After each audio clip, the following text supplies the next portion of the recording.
اس نے مجھے خود سے محبت کرنے پر مجبور کر دیا۔ اب اس کے بغیر رہنا بہت مشکل ہو گیا ہے۔ وہ ہمیشہ سے اپنی ہر بات اس سے شیئر کر دیتا تھا۔ سارم کے بعد خضر اس کے لیے بہت خاص ہو گیا تھا۔ ٹھیک ہے، میں مولوی صاحب کو چھوڑ کر آتا ہوں، تم بھابھی کے پاس جاؤ، باقی باتیں ہم کل صبح کریں گے، بہت وقت ہو گیا ہے۔ خضر نے اس کے کندھے پر ہاتھ رکھتے ہوئے کہا، بھابھی؟ آج آخر کار وہ لڑکی سے بھابھی بن گئی تھی۔ ہاں، اب اسے لڑکی کہتے ہوئے اچھا نہیں لگے گا، وہ مسکراتے ہوئے بولا۔ لیکن لیلا کا کیا ہوگا؟ خضر نے پوچھا۔ مہربانی فرما کے اس وقت لیلا کا نام لے کر میرا موڈ خراب مت کریں، آپ یہاں سے تشریف لے جا سکتے ہیں۔ یارم ناک سے مکھی اڑاتا ہوا نکل گیا۔ سب کو بھیج کر اس نے دروازہ بند کیا اور اپنے کمرے میں آیا، لیکن یہاں روح نہیں تھی۔ یقیناً وہ دوسرے کمرے میں تھی۔ میرے دل کی دنیا ہلا کر آپ دوسرے کمرے میں منہ چھپائے بیٹھی ہیں، یہ تو بڑی ناانصافی ہے۔ وہ مسکراتا ہوا اس کے کمرے میں آیا۔ وہ بیڈ پہ بیٹھی تھی۔ تمہارے پاس 2 منٹ ہیں، جلدی سے دوسرے کمرے میں آؤ۔ وہ دروازے پر حکم جاری کر کے واپس پلٹ گیا۔ ابھی کچھ گھنٹے پہلے بھی وہ اس کی باہوں میں تھی، لیکن اس کے ہاتھ چھڑانے کی وجہ سے وہ برا منا گیا تھا۔ اب تو وہ روح اس کو ناراض کرنے کے بارے میں سوچ بھی نہیں سکتی تھی۔ وہ اپنا دل مضبوط کرتی آہستہ آہستہ قدم اٹھاتی اس کے کمرے تک آئی اور اسے اپنے پیچھے سے دروازہ بند کرنے کی آواز آئی۔ اس نے فوراً پلٹ کر دیکھا تو وہ دروازہ بند کیے اس کے سامنے کھڑا اسے دیکھ رہا تھا۔ وہ آہستہ آہستہ بالکل اس کے قریب آ رکا اور اس کے کان کے قریب جھکا۔ تم جو آ رہے ہو پہلو میں، اب ہوش کیسے آئے گا؟ اے عشق، ذرا رک تو صحیح، یہ عشق فنا ہو جائے گا۔ ویلکم ٹو مائی لائف، میرا بننے کے لیے شکریہ۔ روح نور سے روح یارم بننے کے لیے شکریہ۔ آج سے تم یارم کی روح ہو، اور اگر روح یارم سے دور ہوئی تو یارم بے جان ہو جائے گا، اور میں جانتا ہوں تم اپنے یارم کو کبھی بھی بے جان نہیں ہونے دو گی، مجھے کبھی چھوڑ کر نہیں جاؤ گی۔ وعدہ کرو مجھ سے روح، چاہے کچھ بھی ہو جائے، کبھی مجھ سے دور نہیں جاؤ گی، وعدہ کرو۔ اس سے بالکل قریب کھڑا، اس کا چہرہ اپنے ہاتھوں میں لیے وہ اس سے وعدہ مانگ رہا تھا۔ روح نے بس اپنی نظریں جھکائیں۔ جب یارم کی گرفت اپنے چہرے پر ذرا سخت ہوتی محسوس ہوئی، اس نے یارم کے ہاتھوں پہ اپنے ہاتھ رکھے۔ کرو وعدہ کہ مجھ سے دور کبھی نہیں جاؤ گی، چاہے کچھ بھی ہو جائے۔ وعدہ؟ وہ بمشکل اس کی نظروں کی تاب نہ لاتے ہوئے بولی۔ تھینک یو سو مچ روح، میں تمہیں اتنا پیار دوں گا کہ تمہیں میرے علاوہ کسی کی ضرورت نہیں پڑے گی۔ اس کے کان میں سرگوشی کرتے ایک جھٹکے سے اسے اپنے قریب تر کیا۔ آج میری روح کو میری روح قرار دے گی، آج تو یارم اپنی جان سے جائے گا۔ یارم نے پورے استحقاق سے اس کے لبوں پر اپنے لب رکھ دیے اور اس کا نازک سراپا اپنی باہوں میں بھرتے بیڈ پہ اٹھا لایا۔ تمہیں پتہ ہے روح، تم سے پہلے میری زندگی میں کوئی خواہش نہ تھی، لیکن جب سے تم میری زندگی میں آئی ہو، تمہیں چاہنا، تمہیں پیار کرنا، بس تمہیں ہی سوچنا، تمہارا بن جانا، اف کتنی خواہشیں دل میں جا گئی ہیں۔ پتہ نہیں تم سے پہلے یہ ساری خواہشات کہاں سوئی تھیں۔ اس کے چہرے پر جا بجا اپنی محبت کی مہر ثبت کرتا وہ اسے اپنی محبت کا یقین دلانے لگا۔ اسے اپنی زندگی میں کبھی کسی عورت کی کمی محسوس نہ ہوئی تھی، لیکن روح کے زندگی میں آنے کے بعد اسے ہمیشہ اپنی زندگی میں روح کی کمی محسوس ہوئی۔ یہ نازک سی لڑکی کب اس کے لیے اتنی خاص ہو گئی، وہ خود بھی نہیں جانتا تھا۔ وہ تو یہ بھی نہیں جانتا تھا کہ جب روح کو پتہ چلے گا کہ یارم وہ شخص ہی نہیں ہے جس کے لیے وہ اتنی دور یہاں آئی، وہ تو بس اس کے عشق میں گرفتار ہو چکا تھا۔ اسے روح چاہیے تھی، کسی بھی قیمت پر، چاہے اس کے لیے اسے اپنی جان ہی کیوں نہ دینی پڑے، مگر یہ طے تھا کہ وہ روح کا نام اپنے نام سے کبھی الگ نہیں ہونے دے گا۔ روح صرف اس کی ہے، صرف اسی کا حق ہے اس پر۔ کوئی روح کو سوچنے کے لیے بھی، اسے دیکھنے کے لیے بھی، اس سے بات کرنے کے لیے بھی یارم کی اجازت لے گا۔ یارم کی شدتوں اور جسارتوں سے گھبراتی، اسی کی باہوں میں پناہ لیتی لڑکی اسے دیوانہ کر رہی تھی۔ یارم کے ہر انداز میں روح کے لیے بے پناہ محبت تھی۔ وہ اس کے عشق میں ڈوبا، اس پر اپنی محبتوں کی برسات کرتا رہا۔ رات دھیرے دھیرے گزر رہی تھی اور ہر گزرتے لمحے کے ساتھ روح کو اپنا آپ اور بھی خاص لگنے لگا، اور وہ اپنے آپ کو کبھی منحوس سمجھتی تھی۔ یارم کی پناہوں میں متاع جاں سے کم نہ تھی۔ وہ اس کی باہوں میں پرسکون نیند سو رہی تھی جب اذانوں کی آواز گونجنے لگی۔ اٹھو میری جان، نماز کا وقت ہو گیا۔ اس نے آہستہ سے اس کے کان میں سرگوشی کی۔ یارم اسے اپنی زندگی میں شامل کر کے ایک پل سو نہ سکا۔ روح کے سونے کے بعد بھی اس کے ذہن میں بس ایک ہی بات چلتی رہی، کیا سچ جاننے کے بعد وہ اس سے نفرت کرنے لگے گی؟ جس طرح سے اس کے اپنے اس سے دور ہو گئے، وہ بھی دور چلی جائے گی؟ اس کے ذہن میں اٹھتے ہر سوال کا جواب نہیں تھا۔ وہ کبھی اسے خود سے دور نہیں جانے دے گا، اسے کچھ بھی پتہ نہیں چلنے دے گا۔ وہ اسے کبھی ان لوگوں کے پاس واپس نہیں جانے دے گا جہاں سے وہ آئی تھی۔ اگر وہ ان لوگوں سے کبھی ملے گی تو اسے کیسے پتہ چلے گا؟ یارم اسے ان سے دور کر دے گا جن کی وجہ سے روح سے دور ہو سکتی ہے، اور یہ فیصلہ کر کے وہ کچھ حد تک پرسکون ہو چکا تھا۔ اٹھ جاؤ جان، یہ نہ ہو کہ تمہاری نیند کی وجہ سے تمہاری نماز قضا ہو جائے، پھر کہو گی میری وجہ سے ایسا ہوا ہے، جبکہ میں نے تو تمہیں تنگ بھی نہیں کیا زیادہ۔ اس کے کانوں میں سرگوشی کرتے، اس کے کان کی لو کو چومتے ہوئے وہ مسلسل اسے جگانے کی کوشش کر رہا تھا۔ مجھے نہیں پتا تھا اتنی خطرناک نیند ہے تمہاری، ورنہ تو تمہاری نیند سے بہت سارے فائدے اٹھائے جا سکتے ہیں۔ تو پھر کیا خیال ہے؟ وہ جو مزے سے نیند میں اس کی باتیں سن رہی تھی اسے واپس رات والی ٹون میں آتا دیکھ کر فوراً اٹھ کر بیٹھ گئی۔ مجھے نماز پڑھنی ہے۔ اس سے پہلے کہ وہ دوبارہ اس کے ہوش ٹھکانے لگاتا وہ بھاگ کر واش روم میں بند ہو گئی۔ اب تو تمہیں بھاگ کر بھی میرے قریب ہی آنا ہے۔ اٹھ کر بیٹھا اور بیڈ کے کراؤن سے ٹیک لگاتا واش روم کے دروازے کو دیکھتا رہا۔ روح فریش ہو کر باہر آئی تو وہ اسے دیکھ رہا تھا۔ ایک شرمیلی سی مسکراہٹ نے اس کے لبوں کو چھوا۔ آپ اگر مجھے ایسے ہی دیکھتے رہیں گے تو میں باہر جا کر نماز ادا کروں گی، وہ ہلکا سا منمنائی۔ نوٹ کر رہا ہوں کل رات سے تمہاری بولتی بند ہو گئی ہے، ایسا بھی کیا ہو گیا رات میں؟ وہ شرارتی انداز اپنائے اسے نظروں کے حصار میں لیتے ہوئے پوچھ رہا تھا۔ میں باہر جا رہی ہوں، شرماتی ہوئی جائنماز اٹھا کر باہر جانے لگی۔ ارے یار میں نے کیا کہا، بس پوچھ ہی تو رہا ہوں کہ ایسا کیا ہو گیا رات میں۔ اچھا ٹھیک ہے اب میں کچھ نہیں کہوں گا، تم آرام سے نماز پڑھو۔ وہ مسکراتے ہوئے نظر پورے کمرے میں گھمانے لگا۔ وہ کافی دیر کھڑی اسے دیکھتی رہی لیکن وہ اس سے بالکل بے نیاز ظاہر ہونے کی کوشش کر رہا تھا۔ روح نے وہی جائے نماز بچھائی اور نیت باندھی۔ اسے مکمل نماز میں مصروف دیکھ کر یارم ایک دفعہ پھر سے اس سے جان لٹاتی نظروں سے دیکھنے لگا۔ اسے لگا تھا کہ وہ 5-7 منٹ میں نماز سے فارغ ہو جائے گی لیکن ایسا نہیں ہوا۔ نماز تو فوراً ختم ہو گئی لیکن یہ دعا تھی جو ختم ہی نہیں ہو رہی تھی۔ پھر تقریباً 15 منٹ کے بعد وہ دعا مانگ کر جائنماز اٹھانے لگی۔ میں تو مل گیا تمہیں، اب کیا مانگ رہی تھی اللہ سے؟ اس نے شرارت سے پوچھا۔ مانگ نہیں رہی، تھینک یو بول رہی تھی۔ انہوں نے میری سن لی تو تھینک یو تو بنتا ہے نا، مسکرا کر اسے جواب دیتی وہ اس کے لیے ناشتہ بنانے باہر نکل گئی۔ وہ ناشتہ بنا کر لائی تو یارم شاور لے چکا تھا۔ اس نے ناشتہ ٹیبل پر لگایا جبکہ یارم شیشے کے سامنے کھڑا اسے دیکھ رہا تھا۔ روح کا سارا دھیان ناشتے پر لگا ہوا تھا۔ کل سے آج وہ اسے اپنے دل کے بہت زیادہ قریب لگ رہی تھی۔ اتنی صبح ناشتہ کون کرتا ہے؟ وہ اس سے پوچھنے لگا جبکہ وہ خود بھی جانتا تھا کہ وہ اس سے چھپنے کی کوشش کر رہی ہے۔ میں نے سوچا آپ کو بھوک لگی ہوگی، اس نے منہ میں جو آیا کہہ دیا۔ ہاں یار بھوک تو بہت لگی ہے لیکن کھانے کے لیے نہیں، پیار کے لیے۔ کھینچ کر اسے اپنے قریب کرتے اس کے بالوں میں منہ چھپاتے ہوئے بولا۔ روح کی تو جیسے جان پر بنائی تھی اسے رات کے روپ میں واپس آتے دیکھ کر، لیکن مجھے کھانے کے لیے بھوک لگی ہے، اس نے اپنا آپ چھڑاتے ہوئے کہا۔ تو مجھے کھا جاؤ تم، میں تمہیں کھا لیتا ہوں، دونوں کی بھوک ختم ہو جائے گی۔ اس نے ایک بار پھر سے اسے اپنے قریب کرتے ہوئے اس کو گرفت میں لیا اور بازوؤں کا گھیرا تنگ کیا۔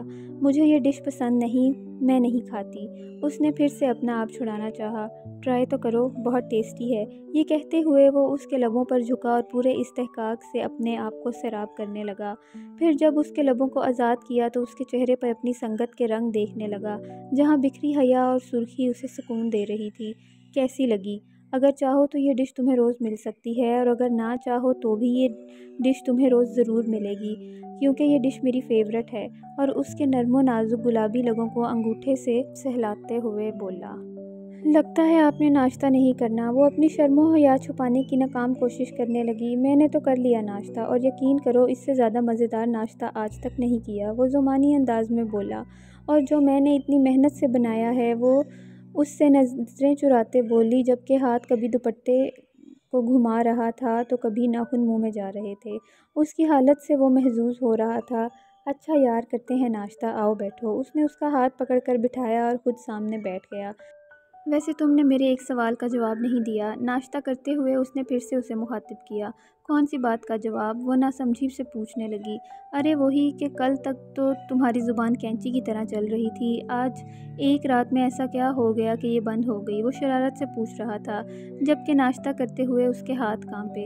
اچھا سوری، سکون سے ناشتہ کرو، میں کچھ نہیں کہتا، وہ ہنستے ہوئے بولا۔ آپ بالکل بھی اچھے نہیں ہیں، مجھے نہیں کرنا آپ کے ساتھ ناشتہ۔ وہ اٹھ کر باہر جانے لگی جب یارم نے اس کا ہاتھ تھام لیا۔ کل رات تم نے مجھ سے وعدہ کیا تھا کہ تم مجھے چھوڑ کر نہیں جاؤ گی، تو اب کیوں جا رہی ہو؟ وہ بالکل سیریس لگ رہا تھا۔ باہر جا رہی ہوں، کوئی پاکستان نہیں جا رہی، روح نے بتانا ضروری سمجھا۔ پاکستان واپس تو اب تم کبھی نہیں جا سکتی، لیکن مجھے چھوڑ کر یہاں سے باہر بھی نہیں جا سکتی۔ تمہیں مجھ سے دور جانے کی، یہاں سے باہر جانے کی اجازت نہیں ہے۔ آرام سے بیٹھو اور ناشتہ کرو۔ وہ بالکل سیریس ہو کر بول رہا تھا۔ روح کو اس کے انداز سے 1 مہینے پہلے والے وہ تھپڑ یاد آئے تو وہ اس کے قریب ہی بیٹھ گئی۔ اچھا نا میری جان، اب میں مذاق نہیں کرتا، لو کرو ناشتہ۔ وہ اسے اپنے ہاتھ سے کھلانے لگا۔ ناشتہ کرنے کے بعد وہ برتن اٹھا کر کچن میں گئی تو واپس ہی نہ آئی۔ وہ تو خود ہی اسے ڈھونڈتا ہوا کچن میں آ پہنچا۔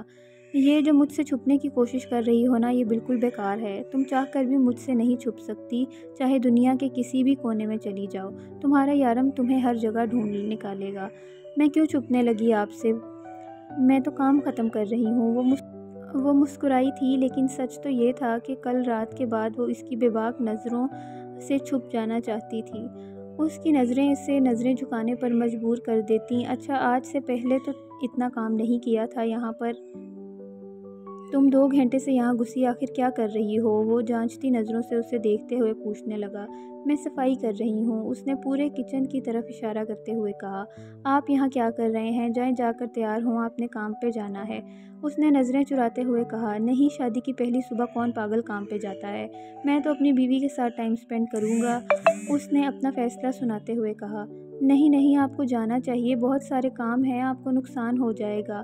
میں تو یہی ہوں، وہ جلدی بولی تھی، کیونکہ اس سے پہلے یارم 1 دن بھی اس کے پاس گھر نہ رہا تھا، اور اس نے جب پوچھا کیا وہ بزی ہے اپنے کام میں تو کہنے لگا کہ اس کے پاس بہت کام ہے، سانس لینے کی بھی فرصت نہیں۔ ارے بھاڑ میں جائے کام، میں تو اپنی بیوی کے پاس رہوں گا۔ میں اپنی بیوی کے ساتھ چند دن بھی نہ گزار پاؤں تو اتنا کام کرنے کا کیا فائدہ؟ وہ محبت سے اس کے گال چومتے ہوئے بولا، جبکہ وہ اپنے گال پہ ہاتھ رکھے اسے دیکھنے لگی۔ وہ تمہارے گال پہ سرخی تھوڑی کم ہو گئی تھی تو میں نے سوچا لگا دوں، وہ مکمل شرارتی انداز میں بولا۔ لیکن چند دن؟ وہ اس کی حرکت کو اگنور کرتے ہوئے پوچھنے لگی۔ ہاں یار، ہنی مون پہ جانا ہے، تمہیں گھمانے پھرانے میں تمہیں اپنی فیوریٹ جگہ لے کر جاؤں گا جہاں میں اکثر جاتا ہوں، بہت پرسکون جگہ ہے، تمہیں بہت اچھی لگے گی۔ وہ آپ کیا سارا وقت میرے ساتھ ہوں گے؟ وہ کچھ سوچتے ہوئے پوچھنے لگی۔ ہاں بیبی، ہنی مون پہ میاں بیوی دونوں ہر وقت ساتھ رہتے ہیں، اور تمہیں تو ویسے بھی اب میں خود سے الگ نہیں ہونے دوں گا۔ روح اپنے دھیان میں یہ نوٹ نہیں کر پائی کہ وہ کب سے اس کے بالکل قریب آ کھڑا ہوا اور اس کے گرد بازو حمائل کرتے ہوئے اسے اپنے مزید قریب کیا۔ جانتی ہو روح، میں نے کبھی اپنے لیے تمہاری جیسی لڑکی کے بارے میں نہیں سوچا تھا۔ میں نے تو کبھی شادی کرنے کا فیصلہ بھی نہیں کیا تھا، اور اگر کرتا بھی تو اپنے جیسی کسی لڑکی سے کرتا، لیکن دیکھو نا مجھے ملا بھی تو کون؟ تم، معصوم سی پیاری سی گڑیا جیسی۔ میں نے تو اپنی زندگی میں کوئی نیکی نہیں کی، پھر اللہ نے تم جیسی پری میری نصیب میں کیسے لکھ دی؟ میں دنیا کا سب سے خوش قسمت انسان ہوں۔ تم مجھے کبھی چھوڑ کر تو نہیں جاؤ گی؟ وہ اس کے کندھے پر جھکا سر رکھے آنکھیں بند کیے بول رہا تھا۔ اگر میں جانا چاہوں بھی تو کیا آپ مجھے جانے دیں گے؟ روح شرارت سے بولی، جبکہ کل سے اب تک وہ 1000 بار اسے کہہ چکا تھا کہ وہ اسے کبھی خود سے الگ نہیں ہونے دے گا۔ نہیں، بالکل نہیں، کبھی نہیں۔ تم میری ہو اور میں اپنی کوئی چیز خود سے دور نہیں ہونے دیتا۔ جو میرا ہے وہ صرف میرا ہے۔ تم خود بھی چاہو تو بھی مجھ سے دور نہیں جا پاؤ گی۔ یارم، آج آپ بہت خوش ہیں نا؟ ہاں بہت۔ جواب مختصر تھا مگر جسارتیں بڑھتی جا رہی تھیں۔ آپ کی اس خوشی میں آپ سے کچھ مانگوں تو آپ دیں گے؟ تم جان مانگ لو، وہ اس کا ماتھا چومتے ہوئے بولا۔ وہ تو ہے ہی میری، اسے مانگنے کی کیا ضرورت؟ وہ اترائی تھی۔ تو پھر کیا چاہیے؟ یارم نے اس کا دوپٹہ کھینچتے ہوئے کہا۔ پلیز مجھے گھر فون کرنے دیں، وہ منت بھرے لہجے میں بولی۔ مگر وہ اس کی سن کہاں رہا تھا، وہ تو اس کی گردن میں منہ چھپائے اسے محسوس کرنے میں مصروف تھا، یا شاید سن کر اگنور کر گیا تھا۔ آئی لو یو سو مچ۔ اس کا چہرہ اپنے ہاتھوں میں لیے ایک بار پھر سے اس کے لبوں پر جھکا۔ یارم میری بات سنیں، وہ اس کی خوشبو کو اپنے اندر اتارتا مدہوش ہونے لگا۔ فی الحال تم سنو، یہ دھڑکن کیا کہہ رہی ہے؟ اس کا سر اپنے سینے پر رکھتے ہوئے بولا۔ یہ دل تم سے کچھ کہنا چاہتا ہے، کچھ سننا چاہتا ہے، یہ صرف تمہارے لیے دھڑکتا ہے، اسے جواب دو، اس کی سنو۔ اسے اپنے بے حد قریب کیے وہ اس کی سانسیں اتھل پتھل کر چکا تھا۔ اسے باہوں میں اٹھائے اپنے کمرے میں لے آیا اور اسے بیڈ پر لٹا کر اس پر جھکا۔ میں چاہتا ہوں تم صرف میرے بارے میں سوچو، میرے بارے میں بات کرو، مجھے پیار کرو۔ مجھے آج تک ایسا شخص نہیں ملا جو مجھ سے محبت کرتا ہو۔ تم مجھ سے محبت کرتی ہو نا؟ اس کی آنکھوں میں آنکھیں ڈالے پوچھنے لگا۔ خاموش کیوں ہو؟ بولو نا، کرتی ہو نا مجھ سے پیار؟ وہ اس سے ہلکا سا جھنجھوڑ کر بولا، ہاں کرتی ہوں، بہت پیار کرتی ہوں۔ وہ نظریں جھکائے بولی تھی، جبکہ اس کا اظہار سن کر وہ سرشار سا ہو کر اس پر جھکا۔